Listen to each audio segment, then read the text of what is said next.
Blessing ടുഡേയിലേക്ക് എല്ലാവർക്കും ഒരിക്കൽ കൂടെ സ്വാഗതം. എല്ലാവരും സന്തോഷമായിട്ടിരിക്കുന്നു എന്ന് ഞാൻ വിശ്വസിക്കുകയാണ്. ജീവിതത്തിൽ ആവർത്തിച്ച് വരുന്ന ചില പ്രശ്നങ്ങൾ നിങ്ങളെ ബുദ്ധിമുട്ടിക്കുന്നുണ്ടെങ്കിൽ ഇന്ന് അതിനൊരു പര്യവസാനത്തിൻ്റെ ദിവസമാണ്. ചക്രം കറങ്ങുന്നത് പോലെ ഒരേ കാര്യം തന്നെ വീണ്ടും വീണ്ടും ആവർത്തിച്ച് വരും. ചില മാസങ്ങൾ എത്തുമ്പോൾ ഒരേ അസുഖങ്ങൾ വരുന്നത്, ചില പ്രത്യേക സമയം എത്തുമ്പോൾ ഒരേ തരത്തിൽ പ്രശ്നങ്ങൾ, ചില പ്രത്യേക മാസങ്ങൾക്കുള്ളിൽ വീണ്ടും വീണ്ടും കരയേണ്ടി വരുന്നത് പോലത്തെ ഉള്ള സ്ഥിതിഗതികൾ, ഇങ്ങനെ പല വിധത്തിൽ ഒരു ചാക്രിക ചലനം പോലെ, ഒരു സൈക്കിൾ പോലെ ഇങ്ങനെ വന്നുകൊണ്ടിരിക്കുന്ന ചില കാര്യങ്ങളെ ഇന്ന് പരിശുദ്ധാത്മാവ് അതിനെ നിർത്തലാക്കാനായിട്ട് ആഗ്രഹിക്കുകയാണ്.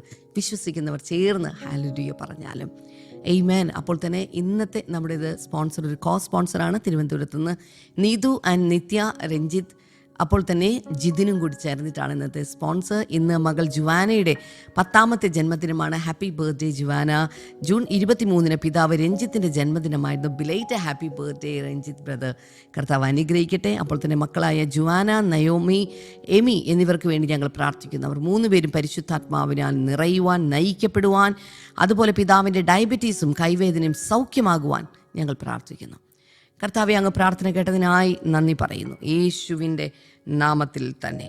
ആമേൻ, ആമേൻ, ആമേൻ. കർത്താവ് ധാരാളമായിട്ട് അനുഗ്രഹിക്കട്ടെ. നിങ്ങൾ ആരെങ്കിലുമൊക്കെ ഇതുപോലെ എപ്പിസോഡുകൾ സ്പോൺസർ ചെയ്യാൻ ആഗ്രഹിക്കുന്നുണ്ടെങ്കിൽ സ്ക്രീനിൽ കാണുന്ന നമ്പറിലേക്ക് ദയവായി കോൺടാക്ട് ചെയ്താലും. ഇന്ന് വൈകുന്നേരം നമുക്ക് ഓൺലൈനായിട്ടൊരു മീറ്റിംഗ് ഉണ്ട്. ഹാർട്ട് ടു ഹാർട്ട് എന്ന പേരിലുള്ള മീറ്റിംഗ് ഇന്ന് വൈകുന്നേരം കൃത്യം 7 മണി മുതൽ 9 മണി വരെയുള്ള സമയത്തുണ്ടായിരിക്കുന്നതാണ്. എല്ലാ പ്രിയപ്പെട്ടവരും ഇന്ന് വൈകിട്ട് ആ ലൈവ് പ്രോഗ്രാമിലേക്ക് ഞങ്ങൾ സ്വാഗതം ചെയ്യുകയാണ്. കർത്താവ് എല്ലാവരെയും ധാരാളമായി അനുഗ്രഹിക്കട്ടെ. വേഗത്തിൽ ഇന്നത്തെ സന്ദേശത്തിലേക്ക് നമുക്ക് കിടക്കാം.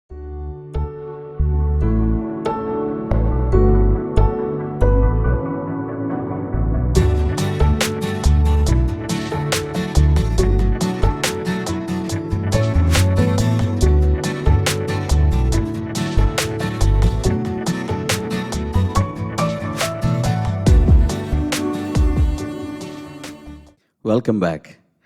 നമ്മൾ ഫിലിപ്പി ലേഖന പഠനത്തിൽ 4-ാം അധ്യായം തുടരുകയാണ്. ഇന്നും നാളെയും കൊണ്ട് നമ്മുടെ ഫിലിപ്പി ലേഖന പഠനം മുഴുവനും അവസാനിക്കുകയാണ്. So thank you so much. പലരും ഒന്നുപോലും വിടാതെ ഇത് മുഴുവൻ കാണുകയും പല പ്രാവശ്യം ആവർത്തിച്ച് കേൾക്കുകയും നോട്ട്സ് കുറിക്കുകയും എല്ലാം ചെയ്യുന്നുണ്ടെന്ന് എനിക്കറിയാം. അവരെല്ലാം കർത്താവ് ഭാവിയിൽ ഒത്തിരി അനുഗ്രഹിക്കും. അവരുടെ തലമുറകളൊക്കെ അനുഗ്രഹിക്കപ്പെടും. കാരണം ദൈവവചനമാണല്ലോ അകത്തേക്ക് ചെല്ലുന്നത്. റൈറ്റ്. ഇന്ന് നമ്മൾ 10 മുതലുള്ള ചില വചനങ്ങൾ വായിക്കാൻ പോവുകയാണ്. നിങ്ങൾ പിന്നെയും എനിക്ക് വേണ്ടി വിചാരിപ്പാൻ തുടങ്ങിയതിനാൽ ഞാൻ കർത്താൽ വളരെ സന്തോഷിച്ച്, മുമ്പേ തന്നെ നിങ്ങൾക്ക് വിചാരം ഉണ്ടായിരുന്നു, എങ്കിലും അവസരം കിട്ടിയില്ല. ബുദ്ധിമുട്ട് നിമിത്തമല്ല ഞാൻ പറയുന്നത്, ഉള്ള അവസ്ഥയിൽ അലംഭാവത്തോടെ ഇരിപ്പാൻ ഞാൻ പഠിച്ചിട്ടുണ്ട്. താഴ്ചയിലിരിപ്പാനും സമൃദ്ധിയിലിരിപ്പാനും എനിക്കറിയാം. തൃപ്തനായിരിക്കാനും വിശന്നിരിപ്പാനും സമൃദ്ധിയിലിരിപ്പാനും ബുദ്ധിമുട്ട് അനുഭവിപ്പാനും എല്ലാം ഞാൻ ശീലിച്ചിരിക്കുന്നു. എന്നെ ശക്തനാക്കുന്നവൻ മുഖാന്തരം ഞാൻ സകലത്തിനും മതിയാകുന്നു. എങ്കിലും എൻ്റെ കഷ്ടതയിൽ നിങ്ങൾ കൂട്ടായ്മ കാണിച്ചത് നന്നായി. അത്രയും ഭാഗം നമുക്കൊന്ന് നോക്കാം. 10-ാം വചനത്തിൽ I rejoice greatly in the Lord that at least you have renewed your concern for me. Indeed, you have been concerned, but you had no opportunity to show it. ഓരോന്നോരോന്ന് നോക്കി പോവാം. അപ്പോൾ ഇവിടെ സംഭവിക്കുന്നത്, ഇതിന് വേണമെങ്കിൽ ഈ ഫിലിപ്പി ലേഖനം മൊത്തം 4 അധ്യായങ്ങളായി നമ്മളിപ്പോൾ മുറിച്ചു വച്ചിരിക്കുന്ന ഇതൊരൊറ്റ കത്താണ്. ഈ കത്ത് ആക്ച്വലി ഇതൊരു താങ്ക് യു നോട്ട് ആയിരുന്നു. അത് ഒത്തിരി പ്രാവശ്യം ഞാൻ ഈ ക്ലാസ്സുകളുടെ ഇടയിൽ പറഞ്ഞു. എപ്പഫ്രാദിത്തോസ് എന്നൊരു മനുഷ്യൻ ഫിലിപ്പി സഭയെ പ്രതിനിധീകരിച്ച് ഒരു വലിയ എമൗണ്ടുമായിട്ട് ജയിലിൽ കിടക്കുന്ന പൗലോസിൻ്റെ അടുക്കൽ വരികയാണ്. ആ സമയത്താണ് അദ്ദേഹം അതിന് നന്ദി പറഞ്ഞുകൊണ്ടൊരു കത്തെഴുതിയതാണ്. അതാണ് ഇതൊരു വലിയ ലേഖനമായി ബൈബിളിൽ ഇടം പിടിച്ചിരിക്കുന്നത്. അപ്പോൾ ഇവിടെ അദ്ദേഹം പറയുന്നത്, ഈ പൗലോസിന് അവർ നൽകിക്കൊണ്ടിരുന്ന മിഷൻ സപ്പോർട്ട് അവർ റിന്യൂ ചെയ്തിരിക്കുന്നു. അതിൻ്റെ അർത്ഥം നേരത്തെ അവർ തുടർച്ചയായിട്ട് ചെയ്തുകൊണ്ടിരുന്നതാണ്. Then there was a gap. കുറച്ച് നാളത്തേക്ക് സപ്പോർട്ടൊന്നും ഇല്ലായിരുന്നു. അതിനുശേഷം അവർ വീണ്ടും ജയിലിലേക്ക് പണം കൊടുത്തു വിടാൻ തുടങ്ങിയിരിക്കുന്നു. മിഷൻ സപ്പോർട്ട് കൊടുത്തു വിടാൻ തുടങ്ങിയിരിക്കുന്നു. അതിലുള്ള സന്തോഷമാണ് അദ്ദേഹം ഇവിടെ പ്രകടിപ്പിക്കുന്നത്. ചില ആളുകൾ പറയുന്നത് ഈ ഫിലിപ്പിയർ അദ്ദേഹത്തിന് ഒത്തിരി പ്രാവശ്യം ഇങ്ങനെ പൈസ അയച്ചുകൊണ്ടിരുന്നു, പക്ഷേ ഇടയ്ക്ക് വെച്ചിട്ട് കുറച്ചധികം വർഷങ്ങൾ സപ്പോർട്ടില്ലായിരുന്നു. അപ്പോൾ അത് കർത്താവ് അത് വേറെ ഏതെങ്കിലുമൊക്കെ രീതിയിൽ മേക്കപ്പ് ചെയ്ത് കാണും. പക്ഷേ ഇവരുടെ ഭാഗത്തുനിന്ന് മിഷൻ സപ്പോർട്ടൊന്നും വരുന്നില്ല. എന്നാൽ പെട്ടെന്ന് ഇതാ വരുന്ന ബ്രദർ എപ്പഫ്രാദിത്തോസ് പണമായിട്ട് വരികയാണ്. ആ സന്തോഷം ഇപ്പോൾ ഇങ്ങനെ ചിന്തിക്കുക, ബ്ലെസ്സിങ് ടുഡേ മിനിസ്ട്രീസ്, നമ്മുടെ ഈ ശുശ്രൂഷകൾ, അതിലൊരാൾ എല്ലാ മാസവും 1,00,000 രൂപ തന്നുകൊണ്ടിരിക്കുകയാണെന്നിരിക്കട്ടെ. ഈ കർത്താവ് ലോകവ്യാപകമായി പോകുന്ന ഈ പ്രവർത്തനങ്ങൾക്ക് വേണ്ടി ഒരാൾ എല്ലാ മാസവും 1,00,000 രൂപ തന്നുകൊണ്ടിരിക്കുക, പെട്ടെന്ന് അങ്ങ് സ്റ്റോപ്പാവും. ആ സമയത്ത് നമുക്ക് എന്ത് ചിന്തിക്കാം? അയ്യോ, എന്തുകൊണ്ടായിരിക്കും?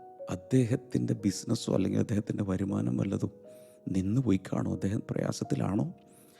അല്ലെങ്കിൽ എന്തെങ്കിലും തെറ്റിദ്ധാരണ ഉണ്ടായി കാണോ ഈ ശുശ്രൂഷകളെക്കുറിച്ച്?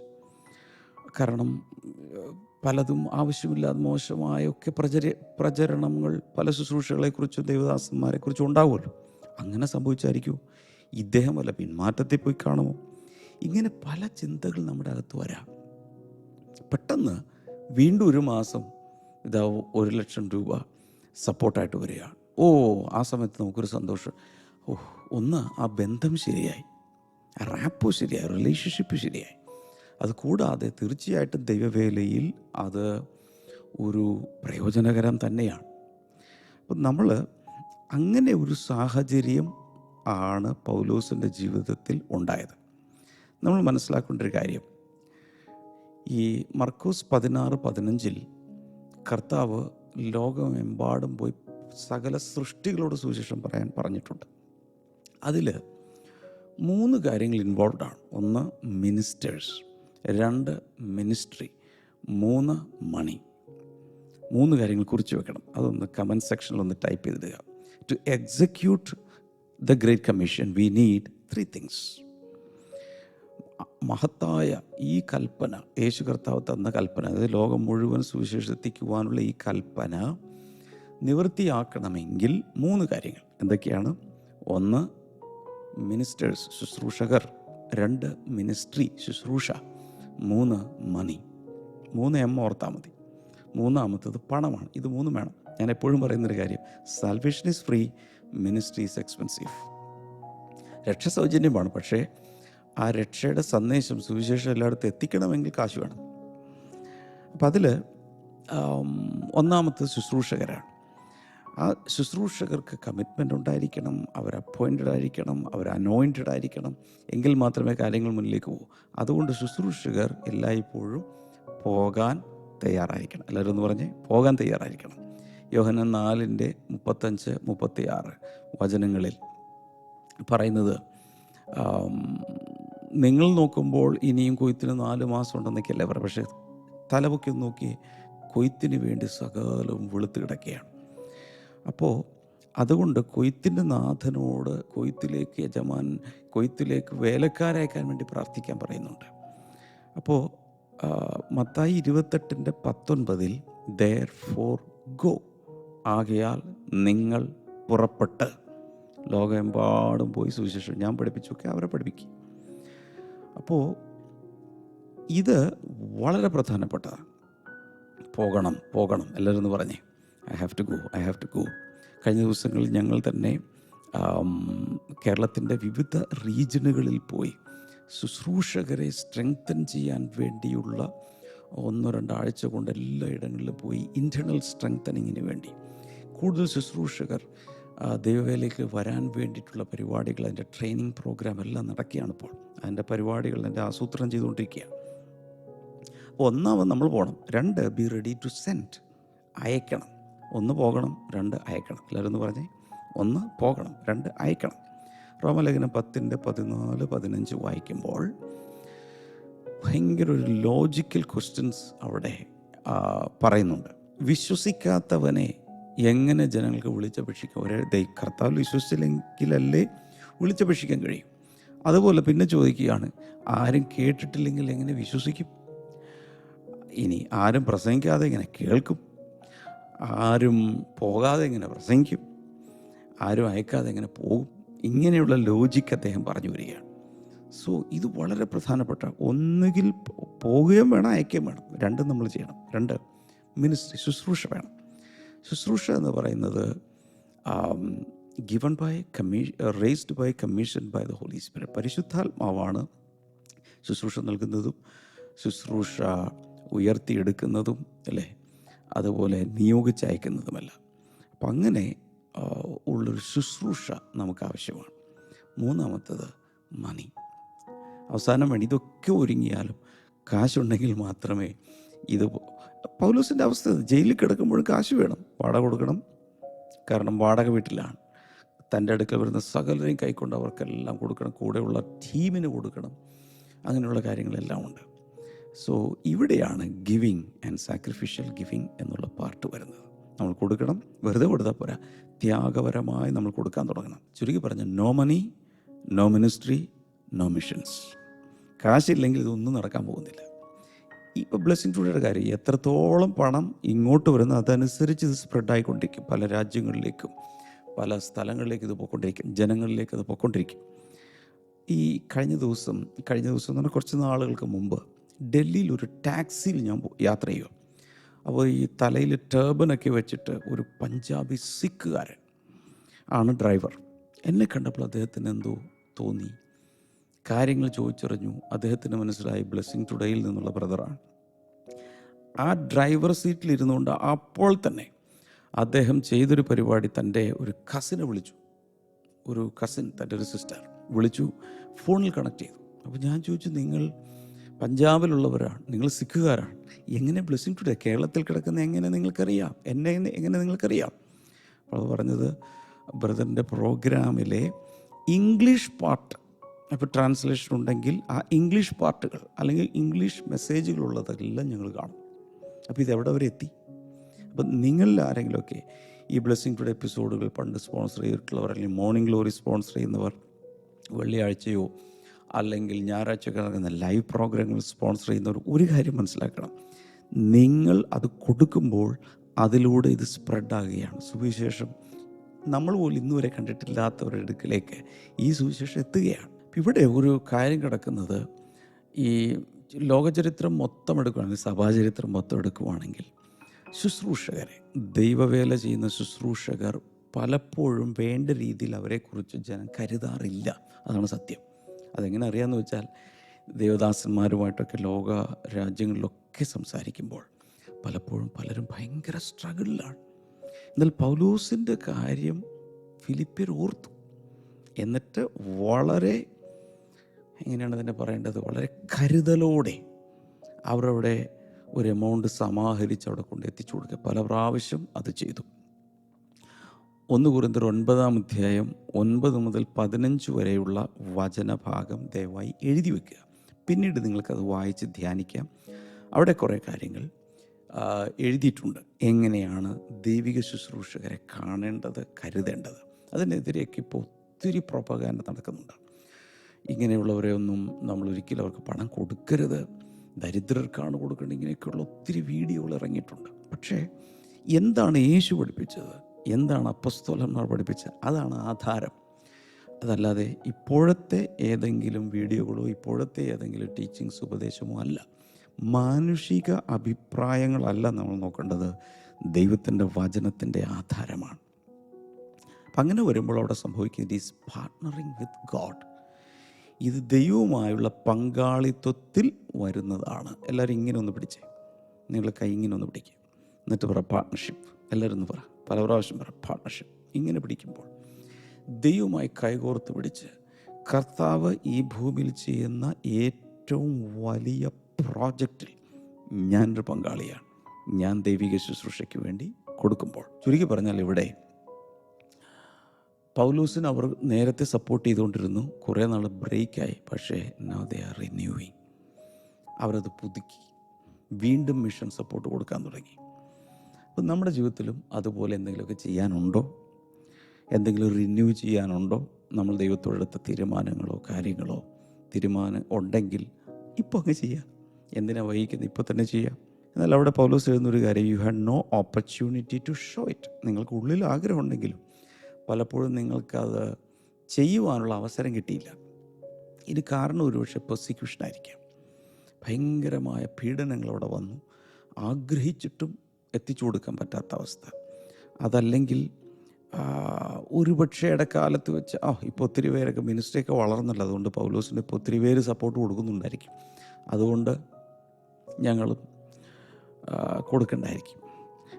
ഞങ്ങൾക്കൊരു അനുഭവം ഉണ്ടായി. കഴിഞ്ഞ ദിവസം ഒരു ദേവദാസൻ ടീമൊക്കെ വന്നു. നോർത്ത് ഇന്ത്യയിലൊക്കെ മിഷൻ പ്രവർത്തനങ്ങളൊക്കെ ചെയ്യുന്നവരാണ്. ടീമൊക്കെ വന്ന സമയത്ത് മിഷൻ പ്രവർത്തകർ വരുമ്പോൾ എന്തെങ്കിലും കൊടുക്കണമല്ലോ. അപ്പോൾ ഞാനും ഷമാ സിസ്റ്ററൊക്കെ ഇങ്ങനെ സംസാരിച്ചു. അപ്പോൾ ഒരു ചെറിയൊരു എമൗണ്ട് കൊടുക്കുക എന്നൊക്കെ ഞങ്ങളിങ്ങനെ തീരുമാനിച്ചു. കാരണം ഇപ്പോൾ ഒത്തിരി രാജ്യങ്ങളിൽ അദ്ദേഹം പോകുന്നുണ്ട്, കാര്യങ്ങൾ ചെയ്യുന്നുണ്ട്, അതുകൊണ്ട് ഒത്തിരി പേര് സപ്പോർട്ട് ചെയ്യാനുണ്ടാകും. വേറെ സ്ഥലത്ത് വേണമെങ്കിലും കൊടുക്കാമല്ലോ. പക്ഷെ പ്രാർത്ഥിക്കാൻ തുടങ്ങിയപ്പോൾ ഞങ്ങൾ മുറിയിൽ നിന്ന് പ്രാർത്ഥിക്കുമ്പോൾ പരിശുദ്ധാത്മാവിൻ്റെ വലിയൊരു സാന്നിധ്യം ഇറങ്ങി. ഈ മിഷണറിമാർക്ക് വേണ്ടി ഞങ്ങൾ ഇന്ന് പ്രാർത്ഥിക്കുക. പരിശുദ്ധാത്മാവ് വ്യക്തമായൊരു എമൗണ്ട് പറഞ്ഞു, ഒരുവിധം വലിയൊരു എമൗണ്ട് കൊടുക്കാൻ പറഞ്ഞു. ഉടൻ തന്നെ ആ ഷമാ സിസ്റ്ററിൻ്റെ ചവിട്ടിൽ ചെന്ന് പറഞ്ഞു, ഈ ഒരു ഫിഗറാണ് എൻ്റെ ഉള്ളിൽ വരുന്നത് കൊടുക്കാൻ. അപ്പോൾ അപ്പോഴേക്കും ഞങ്ങളുടെ മനസ്സങ്ങ് മാറി. കാരണം പരിശുദ്ധാത്മാവിൻ്റെ പ്രവൃത്തി കണ്ടപ്പോൾ ഉള്ളിൽ ശക്തമായി സംസാരിക്കുകയാണ്. ഷമാ സിസ്റ്റർ ഓൾറെഡി ഞാൻ എടുത്തു വെച്ചു. ഒരേ സമയം 2 പേർക്ക് ആ ബോധ്യം കിട്ടി. ഇതുപോലെ പരിശുദ്ധാത്മാവ് നമ്മുടെ അകത്ത് ഒരു ബോധ്യം തരും. നമ്മളും ശുശ്രൂഷ ചെയ്യുന്നവരാണ്, നമുക്ക് ആവശ്യമുണ്ട്, എങ്കിലും നോർത്ത് ഇന്ത്യക്ക് വേണ്ടി കൊടുക്കണം, കൊടുപ്പിനെന്നാൽ നിങ്ങൾക്ക് കിട്ടും. അങ്ങനൊരു ബോധ്യം വന്നപ്പോൾ നമ്മൾ ചെയ്യേണ്ടി വന്നു. പരിശുദ്ധാത്മ പ്രേരണയിൽ 11 മുതലുള്ള വചനങ്ങളിൽ ദ ലോ ഓഫ് കണ്ടെന്റ്മെൻറ്റ്, സംതൃപ്തിയുടെ നിയമം. അതായത് I'm not saying this because I'm in need. ഞാനിത് പറയുന്നത് എനിക്ക് ആവശ്യമുണ്ടായിട്ടല്ല, അല്ലെങ്കിൽ മുട്ടുള്ളത് കൊണ്ടൊന്നുമല്ല. For I have learn to be content whatever the circumstances. എന്ത് സാഹചര്യത്തിലും തൃപ്തിയോടുകൂടി ഇരിക്കാൻ ഞാൻ അഭ്യസിച്ചിട്ടുണ്ട്. ഞാൻ എന്നെ തന്നെ ട്രെയിൻ ചെയ്തിട്ടുണ്ട്. I know what it is to be in need. ആവശ്യത്തിലിരിക്കാൻ എന്നത് എങ്ങനെയാണെന്ന് എനിക്കറിയാം. And I know what it is to have plenty. സമൃദ്ധിയിലിരിക്കാനും എനിക്കറിയാം. I have learn the secret of being content in any and every situation, whether well-fed or hungry, whether living in plenty or in want. എല്ലാ അവസ്ഥയിലിരിക്കാൻ ഞാൻ പഠിച്ചിട്ടുണ്ട്. എന്ന് വെച്ചാൽ നന്നായി ഭക്ഷണമുള്ള സമയത്ത് അങ്ങനെ, വിശന്നിരിക്കാനാണെങ്കിൽ അങ്ങനെ, സമൃദ്ധിയിലിരിക്കാനാണെങ്കിൽ അങ്ങനെ, ആവശ്യത്തിലിരിക്കാനാണെങ്കിൽ, ഇതെല്ലാം ഞാൻ പഠിച്ചു കഴിഞ്ഞു. അപ്പോൾ ഇവിടെ അദ്ദേഹം പറയുന്ന ഇതൊരു ഭയങ്കര സംഭവമാണ്. ഉള്ള അവസ്ഥയിൽ തൃപ്തി കാണിക്കുക. എൻ്റെ അർത്ഥം ഒരിക്കലും വളരേണ്ടെന്നല്ല, അടുത്ത ലെവലിലേക്ക് പോകേണ്ടെന്നല്ല, പിറുപിറുപ്പ് ഒഴിവാക്കാനുള്ളൊരു സംവിധാനം. നിങ്ങളൊരു പക്ഷേ നിക് വിജിസിക് എന്ന് പറയുന്ന ഒരാളെക്കുറിച്ച് കേട്ട് കാണും. നമ്മുടെ വിന്നേഴ്സ് ഫാക്ടറിയിൽ അദ്ദേഹത്തിൻ്റെ ഫോട്ടോ സഹിതം ഒരു നറേഷൻ ഞാൻ കൊടുത്തിട്ടുണ്ട്. ഒത്തിരി യൂട്യൂബിൽ എവിടെയെങ്കിലുമൊക്കെ അടിച്ചാൽ കിട്ടും. NICK, നിക് വിജിസിക്, VUJICIC. എൻ്റെ രണ്ടാമത്തെ പേരിൻ്റെ പ്രൊനൗൺസിയേഷൻ വേറെ എന്തെങ്കിലും ആയിരിക്കും, എനിക്ക് വായിലൊതുങ്ങുന്ന ഞാൻ പറഞ്ഞതുള്ളൂ. അദ്ദേഹത്തിന് no arms, no legs, no worries. അതാണ് അദ്ദേഹത്തിൻ്റെ ക്യാപ്ഷൻ. അദ്ദേഹത്തിന് കൈകളില്ല, കാലുകളില്ല, ആകലവുമില്ല. അദ്ദേഹം ജനിച്ചത് അങ്ങനെയാണ്. എന്ന് വെച്ചാൽ ഈ ഉടലും തലയും മാത്രമേ ഉള്ളൂ, 2 കൈകളുമില്ല, 2 കാലുകളുമില്ല. ആദ്യകാലങ്ങളിൽ ചെറുതായിരുന്നപ്പോൾ തന്നെ അദ്ദേഹം ആത്മഹത്യ ചെയ്യാൻ ശ്രമിച്ചു. കാരണം എങ്ങനെയെങ്കിലും ഏതെങ്കിലും വെള്ളത്തിലോട്ടെങ്കിലും ഉരുണ്ട് വീണ് ചാകാൻ ശ്രമിച്ചു. പക്ഷെ പെട്ടെന്നാണ് അദ്ദേഹത്തിൻ്റെ അമ്മയുടെ ചില ഇടപെടലുകളും ചില കാര്യങ്ങൾ നിമിത്തം അദ്ദേഹത്തിൻ്റെ അകത്തൊരു വലിയ ട്രാൻസ്ഫോർമേഷൻ ഉണ്ടായി. അദ്ദേഹം സകലവും, ഇത് എനിക്കില്ലെങ്കിലും എനിക്ക് സന്തോഷിച്ച് ജീവിക്കാൻ പറ്റും. കൈയുമില്ല, കാലുമില്ല, ഉടൽ മാത്രമേ ഉള്ളൂ, ആകെ ഉറച്ചേ ഉള്ളൂ. മേശപ്പുറത്ത് അദ്ദേഹത്തെ കൊണ്ടത് ഇങ്ങനെ വെക്കുക ചെയ്യുന്നത്. എന്നിട്ട് അങ്ങോട്ടും ഇങ്ങോട്ടും ഇങ്ങനെ ചലിച്ചുകൊണ്ടാണ് അദ്ദേഹം ശുശ്രൂഷിക്കുന്നത്. അദ്ദേഹം ഇന്ന് ലോകം മുഴുവൻ എല്ലാ രാജ്യങ്ങളിലും പോയി ശുശ്രൂഷിക്കുന്ന ഒരു ശക്തനായ മോട്ടിവേഷണൽ സ്പീക്കറാണ്. അദ്ദേഹം ഒരു ഗോസ്പൽ പ്രീച്ചറാണ്, സുവിശേഷകനാണ്. അദ്ദേഹം പറയുന്നത്, I may not have limbs, എനിക്ക് കൈയും കാലും ഇല്ലായിരിക്കാം, but I have life in Christ. എന്നാൽ ക്രിസ്തുവിൽ എനിക്കൊരു ജീവിതമുണ്ട്. And that is more than enough. അത് മതി, ആവശ്യത്തെക്കാളധികമായി. My life is in Christ and he is rejoicing. ഒത്തിരി പേര് അദ്ദേഹം ചിരിപ്പിക്കുന്നു, ഒത്തിരി പേരുടെ വേദനകൾ അദ്ദേഹം മാറ്റുന്നു. അതൊരു ഭയങ്കര, കൈയും കാലും ഉണ്ടെങ്കിൽ പോലും ചെയ്യാൻ പറ്റാത്ത ശുശ്രൂഷയാണ് അദ്ദേഹം ഇന്ന് ചെയ്തുകൊണ്ടിരിക്കുന്നത്. So it's all about perspective. നമ്മളെങ്ങനെ ജീവിതത്തെ കാണുന്നു. അവിടെ അദ്ദേഹം എടുത്തു പറയുന്നൊരു കാര്യമാണ്, ഐ ഹാവ് ലേൺഡ്, ഞാൻ പഠിച്ചിട്ടുണ്ട്. അതിൻ്റെ അർത്ഥം he was not like that before. പണ്ടങ്ങനെ അല്ലായിരുന്നു.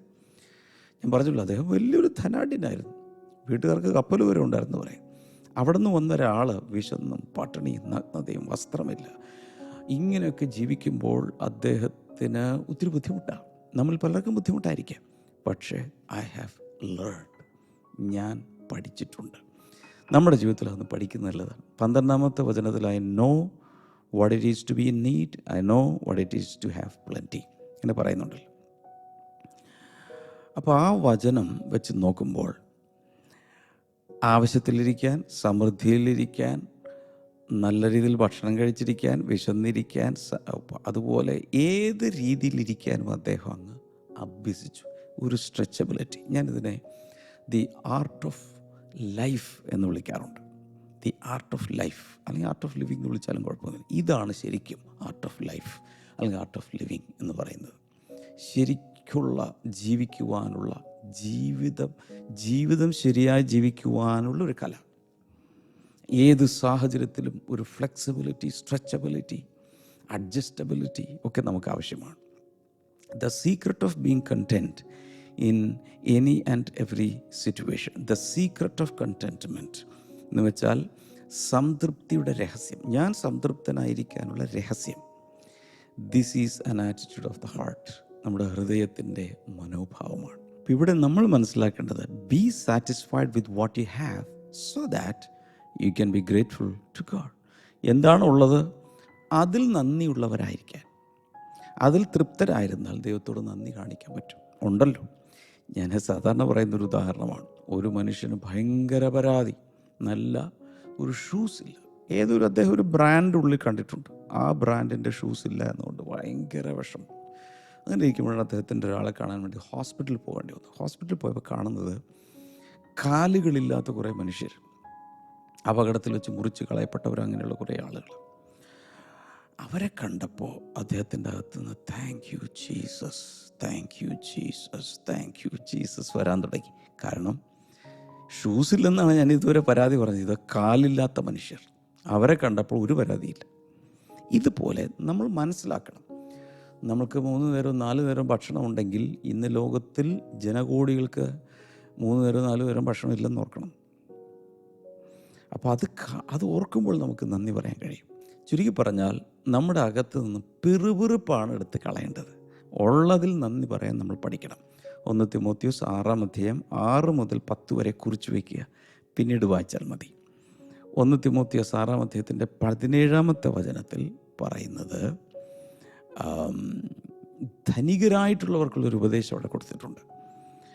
ഈ ലോകത്തിൽ ആശ വയ്ക്കരുത്. കാരണം ഇത് പെട്ടെന്നായിരിക്കും ഇതെല്ലാം പറന്നു പോകുന്നത്. ഇന്ന് നല്ല വലിയ അവസ്ഥയിലിരിക്കുന്നവർ പെട്ടെന്നായിരിക്കും അതെല്ലാം നഷ്ടപ്പെടാൻ സാധ്യതയുള്ളത്. അതുകൊണ്ട് ഈ ലോകത്തിലെ ധനത്തിലുള്ള ദൈവത്തിൽ പ്രത്യാശ വയ്ക്കാൻ ഒരു ഉപദേശം കൊടുത്തിട്ടുണ്ട്.